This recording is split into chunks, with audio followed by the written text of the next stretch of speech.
요즘 인터넷에 들어가 보면 어떤 연예인이나 어떤 사건 밑에 수많은 악성 댓글이 달려있는 것을 보게 됩니다. 근데 그 댓글들을 읽어보면 어떻게 사람이 이렇게 악할 수가 있을까? 어떻게 이렇게 진실이 무엇인지 모르고 함부로 판단하고 비난할 수가 있을까? 어떻게 이렇게 사람을 죽이기까지 정죄할 수 있을까? 그런 것을 느끼게 됩니다. 그러면서 이 시대에 살고 있는 우리 자녀들을 위해서, 그리고 이 시대를 위해서 기도하지 않을 수가 없습니다. 오늘도 성경은 말합니다. 비판하지 말라.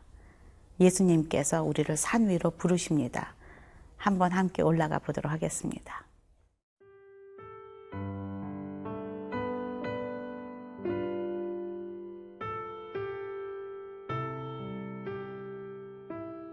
마태복음 7장 1절에서 12절 말씀입니다.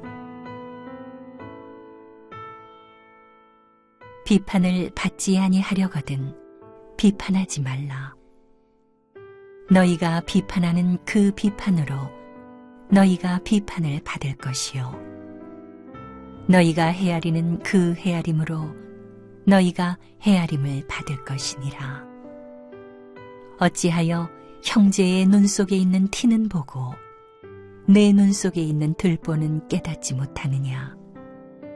보라, 내 눈 속에 들보가 있는데 어찌하여 형제에게 말하기를 나로 내 눈 속에 있는 티를 빼게 하라 하겠느냐. 외식하는 자여, 먼저 내 눈 속에서 들보를 빼어라. 그 후에야 밝히 보고 형제의 눈 속에서 티를 빼리라.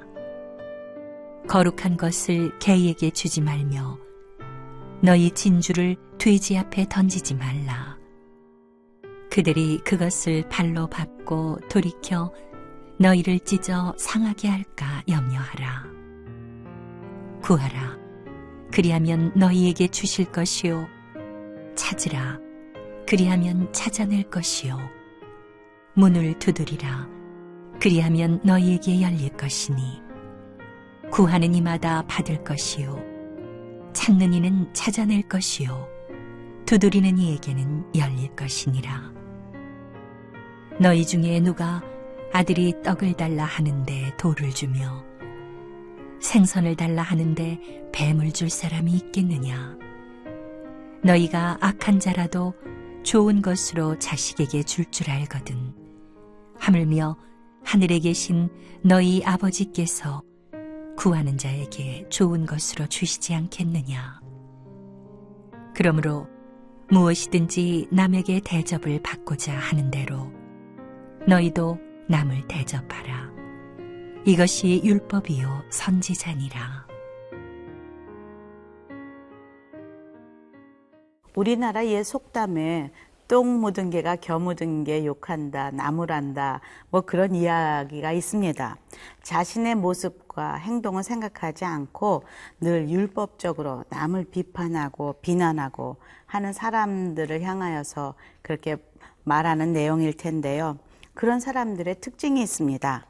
사람들에겐 율법 선생이 되어서 가르치고 늘 자신이 옳다고 생각하니까는 자신은 실수하여도 굉장히 너그럽게 받아들이고 용납하면서 다른 사람의 실수나 또 비난받을 행위는 가차없이 욕하고 비난하는 것을 보게 됩니다. 오늘 이런 종교인들에게 예수님께서는 이렇게 말씀하십니다. 마태복음 7장 1절 2절입니다. 비판을 받지 아니하려거든 비판하지 말라. 너희가 비판하는 그 비판으로 너희가 비판을 받을 것이요 너희가 헤아리는 그 헤아림으로 너희가 헤아림을 받을 것이니라. 이들은 구약에서 율법을 가르치는 자들이었습니다. 그 율법의 그 참 의미는, 율법은 우리의 죄를 드러내고 또 우리의 죄가 무엇인지를 밝히 알려주는 역할을 하고 있습니다. 그러나 아무도 그 율법을 행할 자가 없는 것을 또한 깨닫게 하는 것이 율법입니다. 그런데 이 바리새인들과 또 이 종교인들은 그 사람들에게 율법의 잣대를 대면서 비판하고 비난하고 사람들을 가르칩니다. 하지만 정작 자신은 장님으로 자신을 바라볼 수 없습니다. 자신은 죄가 없다 생각하고 있다는 것이죠. 그래서 간음 현장에 잡혀온 사람을 향하여서 사람들은 다 돌을 들어 칠 준비가 되어 있습니다. 성경에, 율법에 이런 여인은 돌로 쳐 죽이라고 말했기 때문입니다. 그래서 아무 죄의식도 없습니다. 이때 예수님께서 말씀하십니다. 죄 없는 자가 먼저 돌로 쳐라. 그때 한 사람 한 사람 조용히 돌을 놓고 그 자리를 떠나게 됩니다. 잠시 멈춰서 자신을 돌아보면 내 안에 무엇이 있는지를 조금만 묵상하면 내 안에 있는 것이 죄뿐이라는 것을 금방 깨달을 수 있을 텐데, 예수님과 만나 그 말씀을 들으면 금방 자신 안에 있는 이 죄를 볼 수가 있을 텐데, 그 현장에서 그들은 예수님의 말씀에 자신들의 죄를 보기 시작합니다. 우리가 죄인이기 때문에 죄를 짓는 것이죠.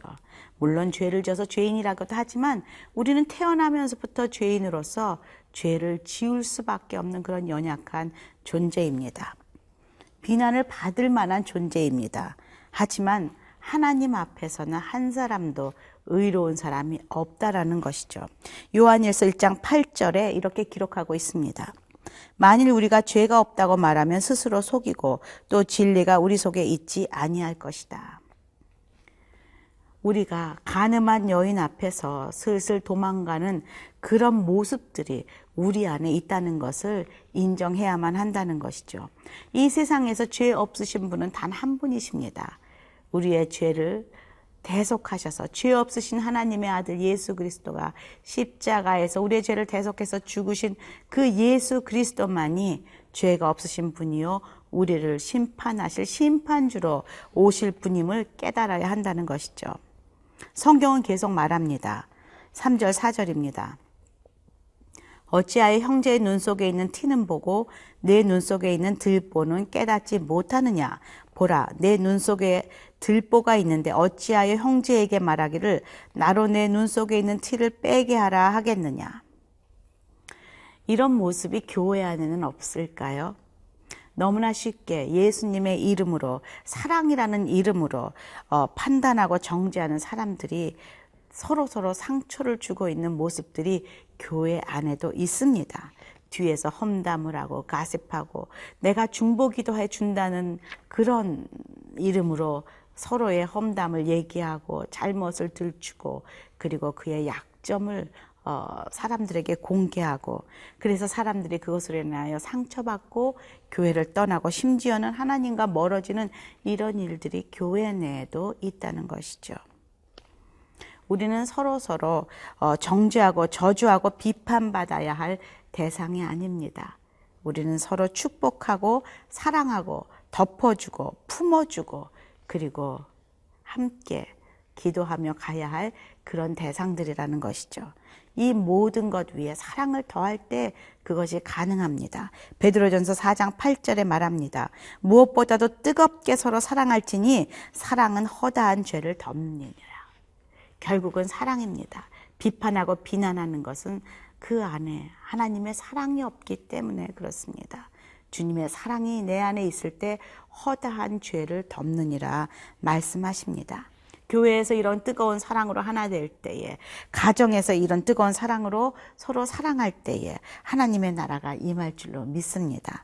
서로 격려하고 보듬어주고 함께 나아가는 것이 우리 성도들의 역할입니다.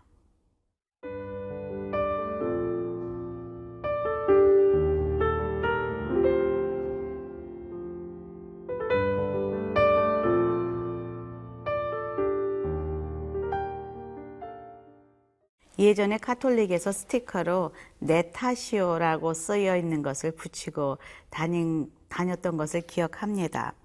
이건 너무나 쉽게 상대방을 탓하고 책임을 회피하고 비난하고 그리고 자신은 아무 문제가 없다고 생각하는 그 시대에 내 탓이다. 다 나에게, 하나님을 바라보면 나에게 잘못을 찾는 그런 운동이었다는 것을 기억을 합니다. 모든 문제의 해결은 바로 나부터 시작해야 된다는 것이죠. 내가 주님 앞에서 먼저 서는 것, 먼저 회개하는 것으로 시작해야 모든 실마리가 풀리기 시작합니다. 5절 보겠습니다. 외식하는 자여, 먼저 내 눈 속에서 들보를 빼어라. 그 후에야 밝히 보고 형제의 눈 속에서 티를 빼리라. 여기서 그렇게 남을 비난하고 자신의 죄를 감추며 자신은 아무것도 문제가 없다고 생각하는 사람들에게 하나님은 외식하는 자라, 위선자라 그렇게 말하고 있습니다. 얼마나 두려운 말인지 모르겠습니다. 나의 중심을 보신 하나님께서는 이미 알고 계신다는 것이죠. 내가 사람 앞에서는 그렇게 멋지게 경건한 삶을 살고 있지만, 비난하고 있지만 그 죄가 내 안에는 더 심하게 있고, 너는 그 사람보다 더 경건치 못한 사람들의 눈을 의식하여 살아가는 그런 외식하는 자라, 그런 위선자라 그렇게 말하고 있다는 것입니다. 바로 나부터 먼저 회개할 때, 나부터 주님 앞에 엎드릴 때에 문제의 해결이 시작됩니다. 실마리가 풀리기 시작합니다.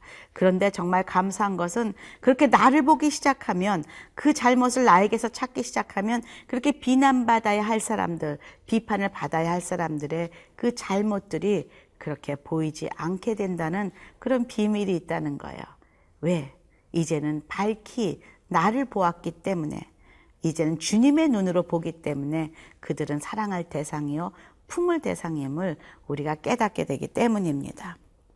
부모의 잘못은 자연스럽게 자녀에게 내려갑니다.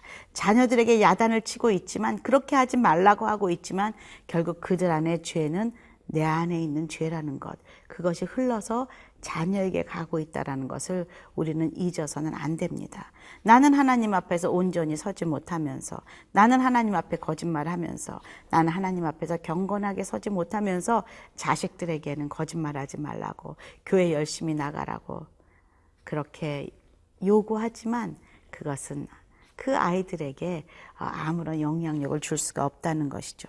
부모가 서로 사랑하는 모습 하나 보여줄 때에 그 아이들은 사랑이 뭔지를 깨닫게 된다는 것이죠. 또 하나님께서, 지금 예수님께서 이렇게 말씀하십니다. 7절입니다.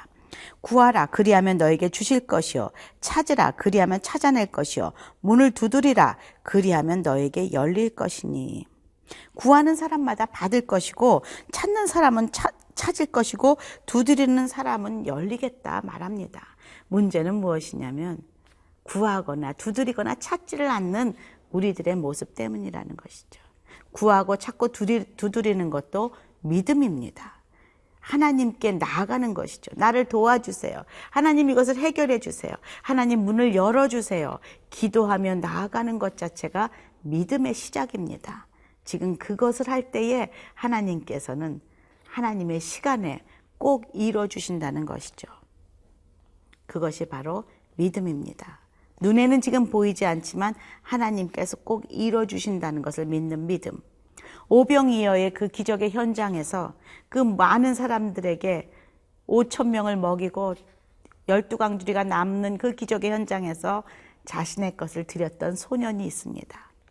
물고기 2마리와 떡 5개, 그 보리떡 5개를 가지고 5,000명을 먹이기 위해서 그 작은 믿음이 필요했습니다. 그 소년은 그것을 예수님 손에 드렸을 때에 예수님께서 그걸 축복하시고 많은 사람을 먹일 때 그 믿음 하나가 필요했다는 것이죠. 하나님은 우리를 사랑하십니다. 자녀가 빵을 달라 하는데 돌을 줄 사람이 어디 있고, 생선을 달라 하는데 뱀을 주겠느냐, 오늘 말씀하십니다.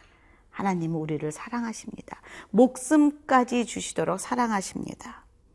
그러기에 하나님께서는 오늘도 말씀하십니다. 12절에 마지막으로 그러므로 무엇이든지 남에게 대접을 받고자 하는 대로 너희는 남을 대접하라. 이것이 율법이요 선지자니라. 황금률입니다. 기독교의 황금률. 내가 대접받고 싶은 대로 남을 대접하라. 내가 사랑받고 싶은 대로 남을 사랑하라. 그리고 내가 남편에게 그렇게 대우받고 싶은 대로 나도 그렇게 하라. 자녀들에게도 마찬가지로 심는 대로 거둘 것이다 말씀하십니다. 오늘도 이 산상수훈에서 천국 시민 헌장에서 구체적으로 하나하나 지금 예수님께서는 어떻게 우리가 천국 시민으로 살아야 하는지를 하나하나 가르치시며 제자들을 훈련하고 계십니다. 그리고 이 시대에 동일하게 살고 있는 저희들에게도 동일하게 훈련하고 계십니다. 많은 이야기들이 있었습니다. 여러분들에게 지금 들려주시는 하나님의 음성은 무엇인지 모르겠습니다. 하지만 가장 기독교의 황금률, 너희가 남에게 대접을 받고자 하는 대로 너희 남을 대접하라. 이것이 율법이요 선지자다. 모든 그 계명을 다 이루는 이 귀한 말씀, 이것이 오늘도 저와 여러분의 삶 가운데 이루어지는, 그리고 결단되어 실행되어지는, 순종하는 귀한 은혜가 있기를 간절히 기도합니다. 함께 기도하겠습니다. 하나님, 오늘도 말씀 속에서 이 땅에서 천국 시민으로 내가 어찌 살아야 하는지 다시 한번 확인시켜 주심을 감사합니다. 주님, 제가 대접받고 싶은 대로 남을 대접하게 하시고 주님의 모습을 닮아 살아가는 그런 주의 자녀 될 수 있도록, 천국 시민 될 수 있도록 오늘도 능력으로 함께하여 주시옵소서. 예수님 이름으로 기도합니다. 아멘.